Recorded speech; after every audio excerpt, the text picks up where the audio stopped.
bora bater um papo sobre o ninho vazio? Se identificou, né? Vem cá, porque aqui no nosso estúdio eu recebo o psicólogo Alexandre Brito e também a Eliette Anher. Alexandre, como superar esse sentimento, preencher esse vazio que ela bem disse? Bom, às vezes Boa tarde, né? Boa tarde, Roberta. Nem sempre a gente vai preencher, mas a gente pode tentar contornar esse vazio, dar nome para ele, dar novas formas para isso, ressignificar essa ida para fora de casa, tentar conviver com essa ausência, né? Talvez seja um amor na ausência também, não só um amor na presença, né?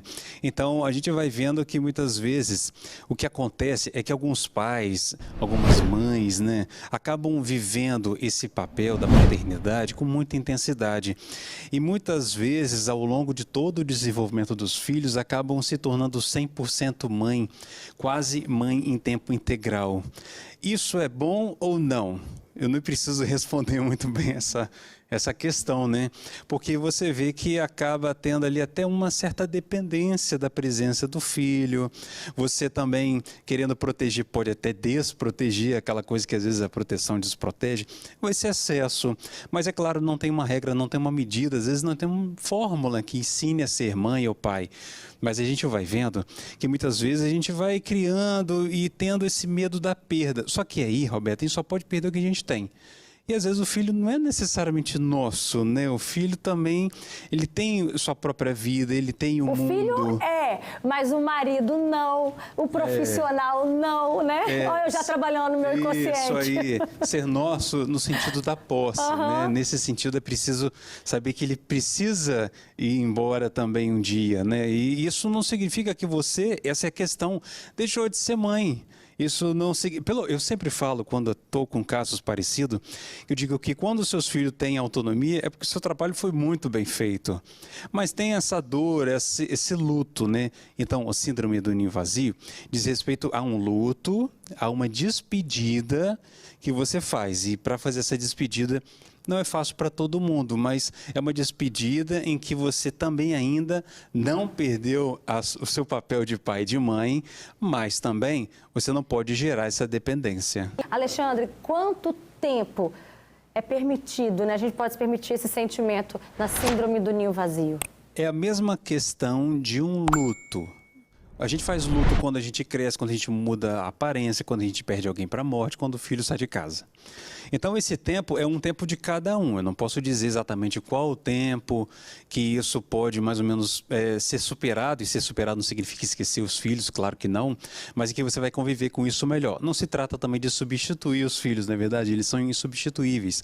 Achar que agora eu vou encontrar algo que vai colocar no lugar dos filhos, isso não é verdade também.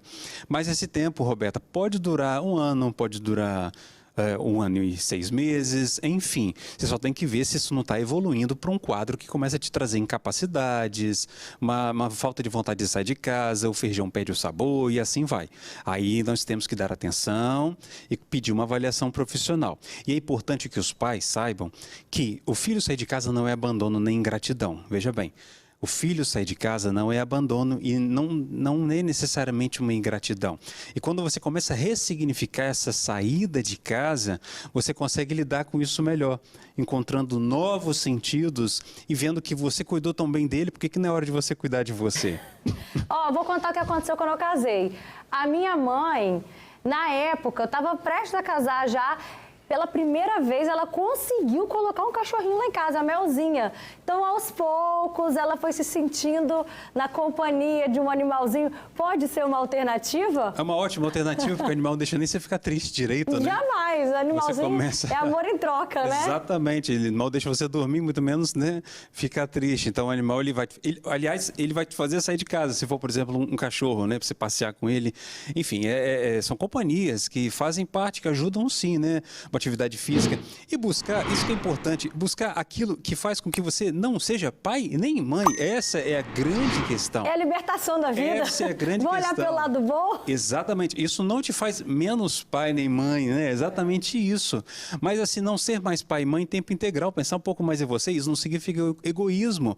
Cuidado de si não é egoísmo. Aquela famosa instrução, Roberta, você está no avião e aí fala, olha, se tiver turbulência, vai cair máscara de oxigênio, veste a sua primeiro.